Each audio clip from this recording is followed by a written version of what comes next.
Welcome to Sports Spectrum, the sports and faith podcast that brings Jesus back into the conversation. Here's your host, Jason Romano. This episode of the Sports Spectrum podcast with Liberty men's basketball coach Ritchie McKay is brought to you by Compassion International. This is your chance to sponsor a child and bring a hope more powerful than poverty to a child in need.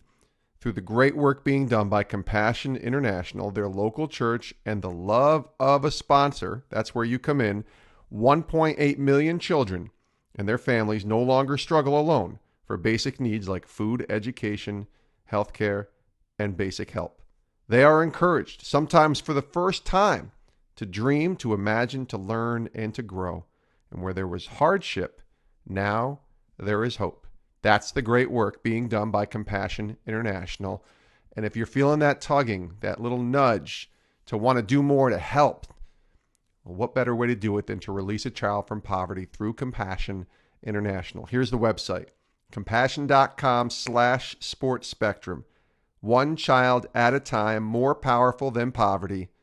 Compassion.com/sports spectrum is the place to go and sponsor a child today. Today on the show, very excited to welcome Ritchie McKay, the Liberty men's basketball coach, to the podcast. And Ritchie has been with Liberty since 2015 as their head coach. Prior to that, he was with the University of Virginia and working with Tony Bennett, who we've had on this podcast as well, the head coach with Virginia. He was there from 2009 to 2015. But Coach McKay's journey through college basketball and coaching has been one that has seen him go through Portland State, Colorado State, Oregon State, New Mexico. He was even with Liberty for a short stint from 2007 to 2008, and now he's back. And Liberty is playing pretty good basketball this year. In fact, they're in first place in the Atlantic Sun Conference as of the recording of this podcast, February 11th. They are 21-5, 10-1 in the conference, 13-1 at home, and on a 3-game winning streak, playing great basketball and putting themselves in a very good position to make a run towards the conference title. And of course, that means March Madness and the NCAA tournament, which would be a really neat thing to see Liberty playing in the big dance. And so it was great to talk to Coach McKay. And I found out prior to our interview that he listens to this podcast, which is always nice to find out that coaches are listening to the podcast and getting some good nuggets from it. But Ritchie has a great story. His journey as a coach is a really good one. His journey to faith is a really good one. And then he shares his story of helping lead his dad to faith in Christ right on his deathbed. And that wasn't planned. That wasn't part of my show prep for this interview. But he brought it up, and I wanted to expand on it. And it turned out to be my favorite part of the whole podcast was how he led his dad to Christ right at the end of his life. Really good stuff here. Love talking to Coach McKay. So let's get to it. Take a listen to Ritchie McKay, Liberty men's basketball coach, here on the Sports Spectrum podcast.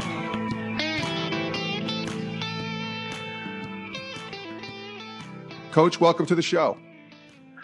Jason, the privilege is mine. Thanks for having me. Yeah, I'm looking forward to talking to you. And it's a good place to start, as always, right now. And your team's playing excellent basketball. It's February 11th that we're taping this. It's running a little later in the week, and you guys are already at 20 wins. Tell me about how you feel about your club right now. It has to be feeling pretty good.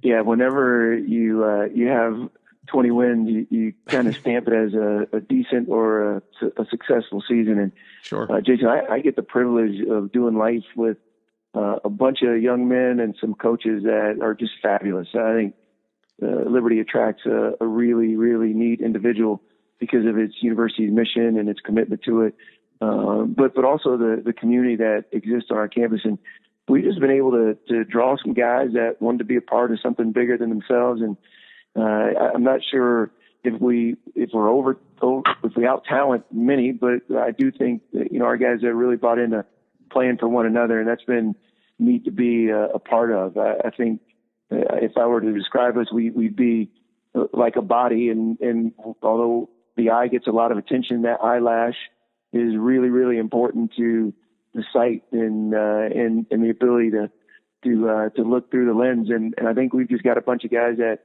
are just happy with being a part of the body, and it's kind of translated on the court of being able to sneak out a win or two. Yeah, you sneaked out more than just a couple of them. You snuck out 21 of them as of this taping, which has been great. You've been around this game a long time, Coach. I wonder what the difference is about this team. It's hard to compare, of course, because you've been on a lot of good teams and had a lot of success, both as an assistant and as a head coach. What's different about this team, though? What makes it so unique from all the other teams that you've coached? This is why you're so good at your job, Jason. You said you've been around a long time instead of saying coach as old as you are. That's right. I love that and I appreciate it. Yeah, it's hard to compare teams from year to year. I think each season is a new chapter in your book, if you will. And what I do love about this group that maybe have been similar to some of the teams that we coached at Virginia, because I was on the ground floor at Coach Bennett's resurrection project at UVA, and I marveled at his commitment to stay true to the process. He said at his press conference, "You got to get guys that you could lose with first," and we just copied that blueprint and took it to Lynchburg and in our second stint here, and we really just tried to get guys that were really about something bigger than themselves. And I think what's been neat about watching this group grow together, because we have 3 or 4 guys that have been in it with us for 3 or 4 years, is seeing their development, their maturity, and how they've gone from maybe worried about individual stuff to now they're leading. And I think it's just neat to be able to partner with them in this process and see that growth. And really, that's how I want to be judged.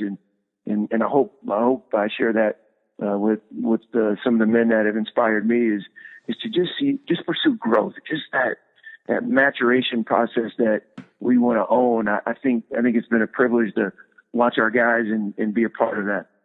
So many of us, and even just in our walks of life, not just sports, are so focused on the end product, but we forget about the process. That's obviously the hashtag, the motto that the 76ers have developed in the NBA. But tell me about the process. You've kind of alluded to it a little bit, but about the process, maybe even the process of going through this season from the time you have your first practice to where you are here in mid-February. Yeah, I got this from Buzz Williams. He does some T-shirts, and only however many people are in their family get them, whether it's 30, 35, what have you. I adopted that idea, and on our first T-shirt, we put on the back of it, "Trust the process," which is the caption that the Sixers used. Yeah. But we really wanted to illuminate the word trust, and I think for us that means not being seduced into scoreboard-based identity or statistical identity. Because you're not starting, you're not as valuable. And that process of just pursuing growth, Jason, again, I think it's the secret ingredient for us as believers, because oftentimes I'm not sure how you grew up, but I know the way I grew up and playing sports and having a dad that wasn't in the home, so to speak, and been a part of, I won't say dysfunctional, but been a part of my own share of adversity. I was oftentimes so interested in performing that when I didn't get the desired performance or goal or whatever, I would then fall into shame. And that shame-based identity can stick to you for a really long time. So what we're trying to do with our guys in our program is allow them to make a mistake, allow them to not fear failure, but also, and on the front of that shirt, it says pursuit over perfection. Also be really invested in the pursuit. And if we can just pursue, we're gonna be pleasing in His sight. And we don't have to be perfect. God never required His children to be perfect, but He does want to be pursued. And I think if we can carry that over not only in our basketball or athletic lives, but also in our spiritual pursuits, I think we'll be well served. Ritchie McKay is our guest here on the Sports Spectrum podcast, a Liberty men's basketball coach. Coach, what are in terms of your faith, Liberty, obviously what they stand for, putting Christ first and unashamedly putting Him out there. I love that, obviously, and I think that's one of the things that you and I can mutually share about here is how our jobs are able to incorporate that faith in an environment that is conducive to that. But before we talk about that specific thing, I want to just find out about your faith journey. In a nutshell, can you share kind of how your walk with the Lord began? Sure. As I mentioned, I'll I grew up with 4 or 5 stepdads in my home. I never really wanted them to be my dad because I just wanted to be like my dad, who was more of a distant father. He passed away in 2000. He ended up knowing the Lord on the last day of his life, and I got to be a part of it. But I really tried to model my life after him. My dad was very well educated, very successful athletically, and I just wanted to be like him. Well, when I was 18, I had pursued a college scholarship all of my days since I can remember, because that's what my dad did. And finally, I got an offer, and I remember feeling at the end of my senior year, and after I committed to play for, it was actually the College of Idaho. I thought, man, is this it? Like, and while I was in that process, I was reading a book called The Power for Living, and it just talked about how to have a personal relationship with Jesus Christ. And on my bed with no fanfare, I just prayed for forgiveness and to ask Him into my life. And honestly, Jason, there was no lightning bolts. I didn't hear any thunder, but I did immediately feel a peace, and I would describe it as just walking into this huge mansion and just opening the door. And I felt like I was just opening the door to something that was really grand. And throughout, that was when I was 18 and I'm 53 now. So throughout that 35 years now, it's just, it's been an exploration process in going into each room of His house. And that's how I came to know the Lord. And He called me into coaching. I was playing professionally, and I got an opportunity to be a head coach with a team in New Zealand. And ever since then, I've been in this profession, and I feel privileged to be a part of it. It really is. It's not work. It's a calling, and I love having the opportunity to do this.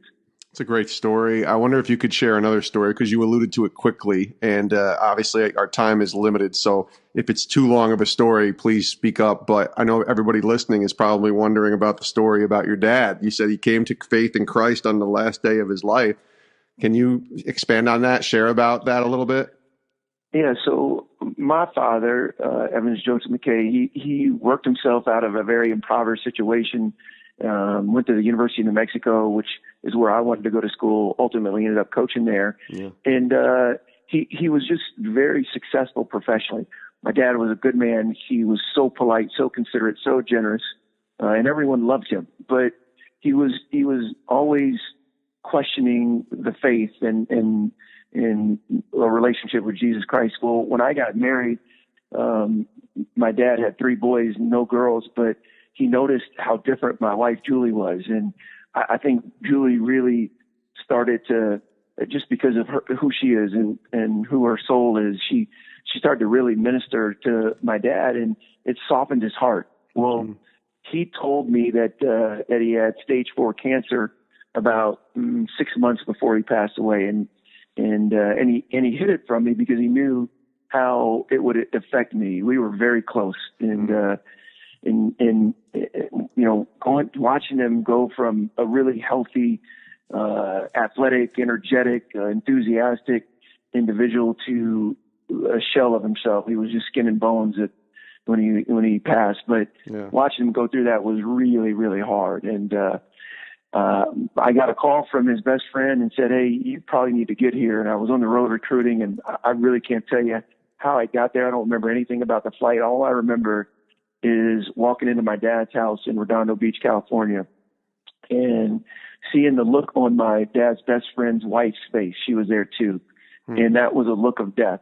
And I walked in the room, and he was hooked up to this breathing machine. I saw the apparatus going up and down. And by the time I got there, my dad could not talk. And I knew for a long time he wanted to pray to receive Christ. And but he still had movement in his hands and his limbs, and he could look me in the eye.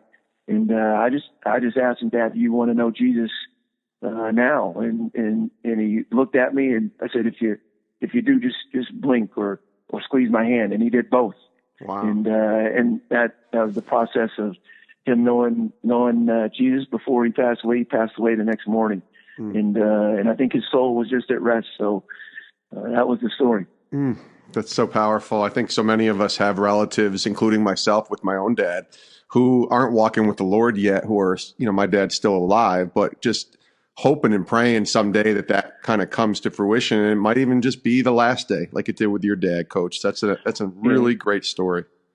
Jason, I heard a little bit about your situation and your relationship with your father. I know it's in the book, and I'm excited to read it. But I would share this. I was at the Final Four one year, and this pastor named Donnell Jones was speaking to a group of coaches and their families at a little worship service. And this is for all the dads out there. No matter how many times you feel like you've messed up or you've blown it, he said every young boy, and he said, and I'm talking specifically to the male gender, but every young boy needs three things from his dad. He needs approval, he needs acceptance, and he needs affirmation. Mm-hmm. And man, when I heard that, I instantly thought of my own two boys, but also the kids that we've been entrusted to coach. And I just thought, man, if they don't have a dad that they're getting this from, it's so imperative that we take the time to approve them, to accept them, and to affirm them. And honestly, that's what my dad did in my life. He did all three of those things, even though he was in our home. And if not for him, my life wouldn't be the same. But also I'm inspired by that privilege of being a father, being a coach, because I think we men are supposed to lead, and I love having the privilege of doing it. That's really good. Coach, you're around a lot of young men. You talked about sort of the needs of every boy that you coach and all that, but I wonder for you, your approach to how you've gone about being intentional with regards to your faith and how that maybe changed, having worked for many other universities, then went to Liberty and then went to Virginia as an associate with Coach Bennett, as you alluded to, and then back to Liberty. I wonder, has your approach with how intentional you were about your faith changed, or was it always something you incorporated in the way that you coach based upon, having been in a place like Virginia compared to a place like Liberty? Yeah, terrific question. I've always been unashamed of who I am in Christ. And when I was at the University of New Mexico, again, that was my dream job and where my dad played. So I was so privileged to be afforded that opportunity. I think I was way more intentional about wearing my faith on my sleeve, and in that day and age and in that community, it certainly may have turned some people off. And I learned a great deal from that. There was an article that was in the paper. J.R. Giddens, a young man that we got the transfer from the University of Kansas, said in the paper that he came to Liberty because Coach McKay was going to help him become a more godly individual and take him to church and read the Bible with him. And for whatever reason, it was a lightning rod to controversy. We were in the paper, on the front page of the paper. We had a character coach, a chaplain that got investigated about, proselytization of your faith and church and state separation. And I got invited to do all these national TV shows. So it was really traumatic, but I knew that no weapon formed against us would prosper. And but I did learn that there's a time and a place, and hopefully it spurred a little bit more of just having a life behind the message, but not being afraid to share it when led by God's Spirit in me. So I went from there to Liberty, and it was night and day. Dr. Jerry Falwell Sr. said, what would get you fired at some places would get you hired at Liberty. And I laughed at that, but he was sincere. Yeah. And then I went to Virginia, and I worked for Tony Bennett as an assistant coach. Jason, I know my title said associate, but really I was no different than the other guys that served faithfully. And I just think you have I had some mind space that got cleared out from not having the burden of the head coaching responsibilities.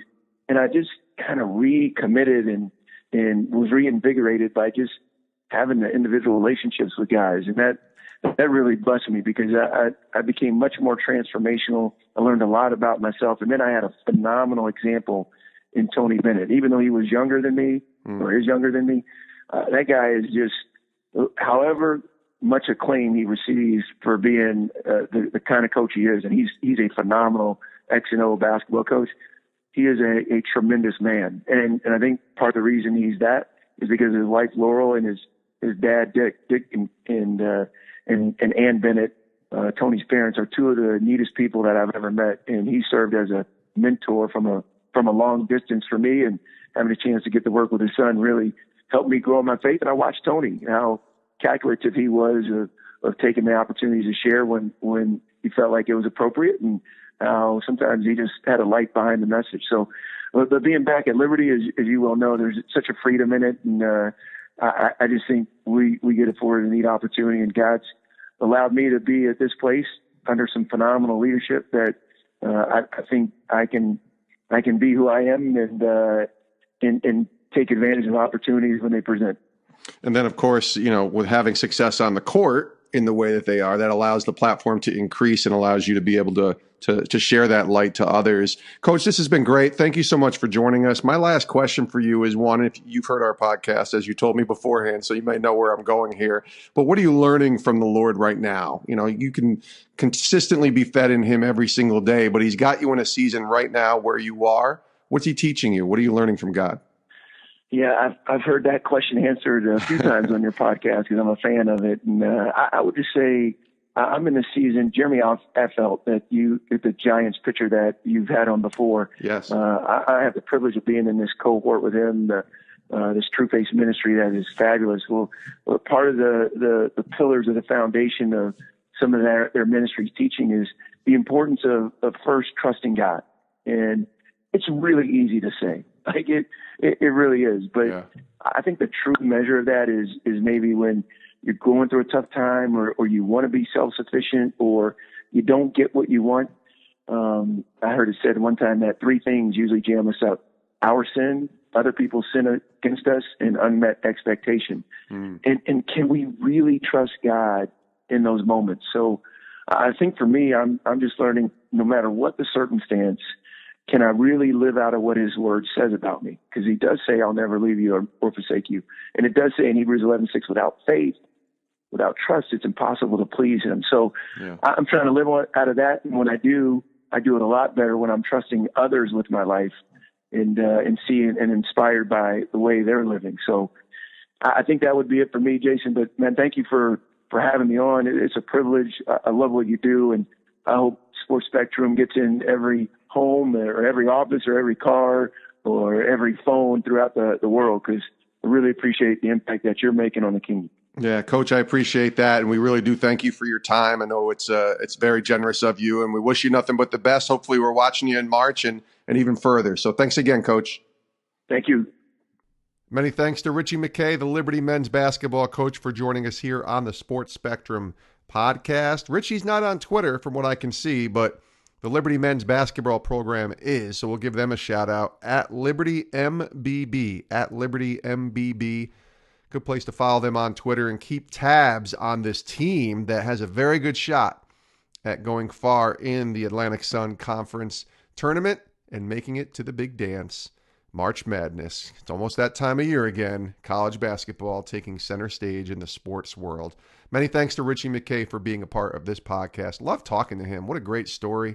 Fun interview. Want to get him back on and even go a little deeper. When you only have 15, 20 minutes for an interview, it's hard to go too deep in these interviews. But I thought he did a tremendous job kind of tackling some issues that I really wanted to talk about with him, and then going to a place where I was not expecting, that was not in the show prep, and that's the story of his dad and how Coach McKay led his father to Christ right before his death. It's a powerful story from a guy who has a relationship with his own father that's a little strained, and it's better now, certainly, but had its problems going back to the past. That was encouraging to me, and I hope it's encouraging to you as well. So thanks to Ritchie McKay for being a part of this podcast. We also want to thank Compassion International for sponsoring this podcast and allowing you and me to help release a child from poverty. One of the great things that we do in our family is sponsor a child through Compassion International. It's $38 a month, and it might be the best $38 we spend every single month. Seriously. Food, education, medical care, and vocational training, and releasing a child from poverty and giving them hope. I mean, that's what it's about. These children deserve to have hope, and you and I can make that difference through Compassion International. Go to compassion.com/sportspectrum and sponsor a child today. Thanks for listening to this episode of the Sports Spectrum podcast. Reach us on Twitter Instagram and Facebook at sports_spectrum. You can follow along with us on our YouTube channel as well and subscribe there. Lots of great content and videos on the intersection of sports and faith. And all of our content can be found at sportsspectrum.com, where for just $18, you can subscribe to the Sports Spectrum magazine. It's a quarterly magazine. Plus, we have a couple bonus issues that will just find their way into your mailbox as well as a subscriber. It's $18. Again, what a deal. Maybe the best deal around for 4 issues of the Sports Spectrum magazine. $18. Go to sportsspectrum.com and subscribe to the magazine today. We'll see you next time here on the Sports Spectrum podcast. Thanks so much for listening, and have a great rest of your day.